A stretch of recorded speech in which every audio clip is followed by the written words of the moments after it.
Good morning. आज हम tenses part 6 पढ़ेंगे और हमारा टॉपिक है प्रेजेंट कंटिन्यूअस टेंस की वाक्य रचना, सेंटेंस फॉर्मेशन। फर्स्ट है एफर्मेटिव सेंटेंसेस, जिन्हें हम एफर्मेटिव सेंटेंसेस सकारात्मक वाक्य।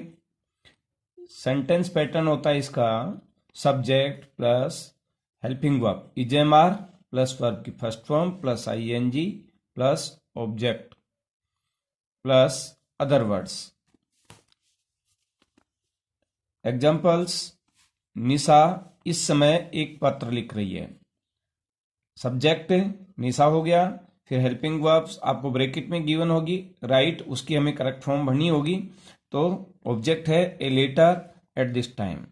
तो निशा, अब हम यहाँ निशा सिंगुलर है तो सिंगुलर के साथ जो है प्रेजेंट कंटिन्यूअस टेंस में हमें क्या आता है, इज।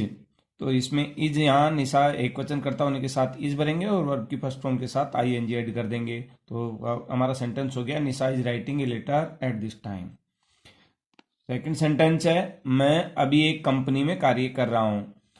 अब यहाँ I am doing work in A company now.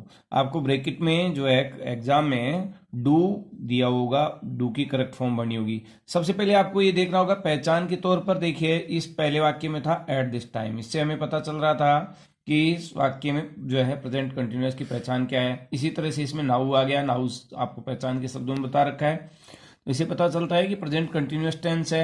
अब यहाँ कर्ता देखेंगे आई के साथ हमेशा इस टेंस में एम आता है, तो एम और वर्ब की फर्स्ट फॉर्म डू है, उसके साथ आईएनजी जोड़ करके हम ब्लैंक्स में भर देंगे। इसी तरह से थर्ड सेंटेंस है वे इन दिनों दिल्ली में रह रहे हैं। तो नाउ डेज दे डैश। अब यहाँ हमें ये फिल करना होगा इसमें इन दिल्ली। अब यहाँ लीव आपको वर्ब की फर्स्ट फॉर्म गिवन है और सब्जेक्ट है दे, तो दे प्लूरल है, प्लूरल बहुवचन करता होने के कारण आर आएगा और आईएनजी ऐड कर देंगे। तो हमारे पास जो है खालिस्तान में भरना होगा आर लिविंग। दूसरे प्रकार के वाक्य हैं, सेकेंड काइंड है सेंटेंसेस का नेगेटिव सेंटेंसेस, नकारात्मक वाक्य, और उनका पैटर्न होता है। पैटर्न में क्या होता है, subject plus is am are plus not plus verb की first form plus ING plus object plus other words. Examples, Mahesh आज विद्यालय नहीं जा रहा है। यहाँ Mahesh is not going to school today. आपको ब्रैकेट में यहाँ नॉट नेगेटिव सेंटेंसेस होगा तो नॉट गिवन होगा, नॉट और गो जो है ब्रैकेट में गिवन होगा, दिया हुआ होगा और उसकी करेक्ट फॉर्म में भरनी है। तो सबसे पहले हम सब्जेक्ट देखेंगे और जो है सब्जेक्ट यहाँ है महेश, महेश एक वचन करता है इसलिए इज, और फिर नॉट गो के वर्ब की फर्स्ट फॉर्म के साथ आईएनजी ऐड कर देंगे। तो हमारा जो है आंसर हो गया इज नॉट गोइंग। दूसरा, मैं आजकल स्वाध्याय या स्वाध्ययन नहीं कर रहा हूं। तो these days I am not doing self study. वही आपको ब्रैकेट में यहाँ भी नॉट डू दिया हुआ होगा। अब यहाँ सब्जेक्ट हमारा है आई के साथ हमेशा इस टेंस में एम आता है, तो एम और वर्ब की फर्स्ट फॉर्म डू के साथ आईएनजी जोड़कर हम ब्लैंक्स में भरेंगे एम नॉट डूइंग। तीसरा है बच्चे इस वक्त पार्क में नहीं खेल रहे हैं। Children are not playing in the park at this time.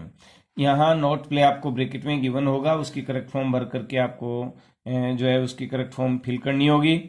तो अब यहाँ चिल्ड्रन प्लूरल है, बहुवचन करता है, इसलिए उसके साथ हम आर यूज करेंगे और प्ले के साथ आईएनजी लगाकर जो है ब्लैंक में भरेंगे आर नॉट प्लेइंग। तीसरे प्रकार के जो वाक्य हैं इंटरोगेटिव सेंटेंसेस। इंटरोगेटिव सेंटेंसेस प्रश्नवाचक वाक्य, तो इनका जो सेंटेंस पैटर्न होता है इसमें सबसे पहले WH वर्ड, अगर WH वर्ड से स्टार्ट क्वेश्चन है तो WH वर्ड आएगा, फिर हेल्पिंग वर्ब इजेमआर होगी, उसके बाद सब्जेक्ट होगा, मेन वर्ब की फर्स्ट फॉर्म होगी प्लस आईएनजी होगा और ऑब्जेक्ट होगा प्लस उसके बाद जो है अदर वर्ड्स कोई हैं तो वो होंगे और लास्ट में क्वेश्चन मार्क होगा। एग्जाम्पल्स, अंकित अभी क्या कर रहा है। अगर हम ये प्रश्न कर रहे हैं, ये जानना चाहते हैं अंकित अभी क्या कर रहा है, तो इसका ट्रांसलेशन होगा what is Ankit doing now. अब एग्जाम में हमको यहाँ वही जो है यहाँ ब्लैंक होगा और यहाँ डू दिया हुआ होगा तो डू की करेक्ट फॉर्म फिल करनी होगी आपको। अब यहाँ देखना वही है, पहले तो पहचान के शब्द आपको पता होना चाहिए। इसमें नाउ आ रहा है, नाउ से पता चल रहा है कि ये जो है प्रेजेंट कंटिन्यूअस का वाक्य है। अब प्रेजेंट कंटिन्यूअस में क्या फिल करना है ये हमें हमेशा याद रखना होगा कि प्रेजेंट कंटिन्यूअस में is am are plus verb की फर्स्ट फॉर्म प्लस आईएनजी आता है। तो उसके अकॉर्डिंग यहाँ अंकित सिंगुलर सब्जेक्ट है, इसलिए हम इज और डूइंग फिल कर देंगे। सेकंड सेंटेंस है, क्या तुम इस वक्त पूजा कर रहे हो? यहां इसका आंसर यस नो में जाने वाला है, इसलिए हेल्पिंग वर्ब से स्टार्ट होगा और हेल्पिंग वर्ब इस टेंस की इज एम आर है। सब्जेक्ट यू है तो यू के अकॉर्डिंग हम इसमें क्या भरेंगे? आर। और इसमें मेन वर्ब क्या गिवन होगी? वर्शिप। वर्शिप आपको एग्जाम में दी हुई होगी, वर्शिप की करेक्ट फॉर्म हमें फिल करनी होगी।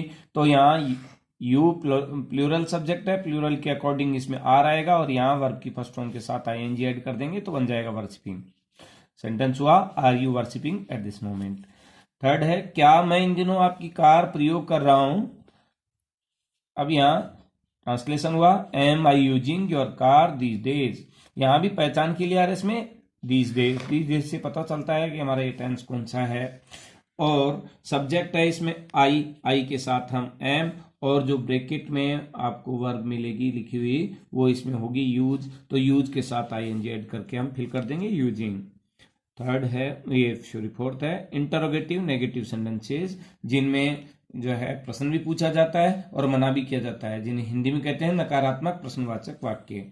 इस प्रकार के वाक्यों का जो पैटर्न होता है उसमें WH वर्ड सबसे पहले आता है और उसके बाद is am are helping verb आ जाती है, फिर सब्जेक्ट होता है, सब्जेक्ट के बाद नोट आता है और फिर वर्ब की फर्स्ट फॉर्म प्लस आईएनजी होती है, उसके बाद ऑब्जेक्ट होता है और ऑब्जेक्ट के बाद अगर अदर वर्ड्स कोई हैं तो वो होते हैं और लास्ट में क्वेश्चन मार्क होता है। एग्जाम्पल्स, आज माला खाना क्यों नहीं पका रही है? ट्रांसलेशन हुआ, why is Mala not cooking food today.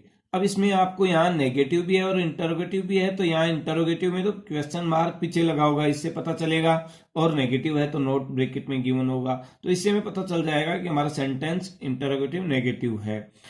इसमें डबल ब्लैंक मिलेंगे, तो डबल ब्लैंक है तो इनमें दो जो है आपको किस तरह फिल करना है? पहले तो हमें सब्जेक्ट देखना, सब्जेक्ट सिंगुलर है, माला है, तो माला के साथ इज तो फर्स्ट ब्लैंक में फिल कर देंगे, और सेकंड में जो नॉट ऐसे कैसे लेकर जो भी वर्ब गिवन है फर्स्ट फॉर्म उसके साथ आईएनजी ऐड कर देंगे, तो हमारे सेकंड ब्लैंक में आ गया नॉट कुकिंग।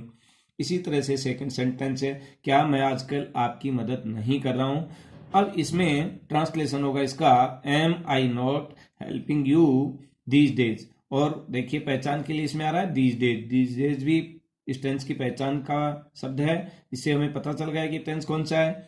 अब इसमें वही डबल ब्लैंक होंगे, डबल ब्लैंक है तो फर्स्ट ब्लैंक में तो क्या बनना है? आई के अकॉर्डिंग एम आ गया, और फिर सेकंड ब्लैंक में जो वर्ब हेल्प है उसके साथ नॉट लिखकर आईएनजी ऐड करते हुए हम नॉट हेल्पिंग फिल कर देंगे। तीसरा वाक्य है, क्या वे अभी आराम नहीं कर रहे हैं? तो इसका ट्रांसलेशन होगा, are they not taking rest now.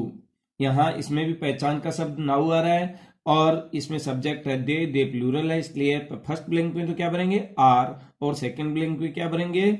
Not के साथ जो वर्ब की फर्स्ट फॉर्म गिवन है उसके साथ आईएनजी ऐड करके नॉट टेकिंग इसमें फिल कर देंगे। इस तरह से ये हमारा जो है प्रेजेंट कंटिन्यूअस टेंस की ये वाक्य रचना है। अब अगले वीडियो में हम चर्चा करेंगे कि आईएनजी, आप देख रहे हैं यहाँ इसमें बार बार हर जगह आईएनजी आ रहा है, और आईएनजी में भी यहाँ राइट के साथ जो है आईएनजी ऐड करते समय ई ड्रॉप हो गया, ई हट गया। यहाँ पर जो है एक जगह हमने अभी देखा है कि इसमें वर्शिप आया था तो वर्शिप के साथ हमें डबल पी बनाना पड़ा, तो आखिर में ये ऐसा क्यों होता है, आईएनजी कैसे ऐड होती है, तो वो आईएनजी ऐड करने के रूल्स क्या हैं, नियम क्या हैं, वो हम अगले वीडियो में सीखेंगे। थैंक्स फ्रेंड्स, इसे जो है ज़्यादा से ज़्यादा चैनल को सब्सक्राइब कर लाइक और शेयर करें। Thank you so much.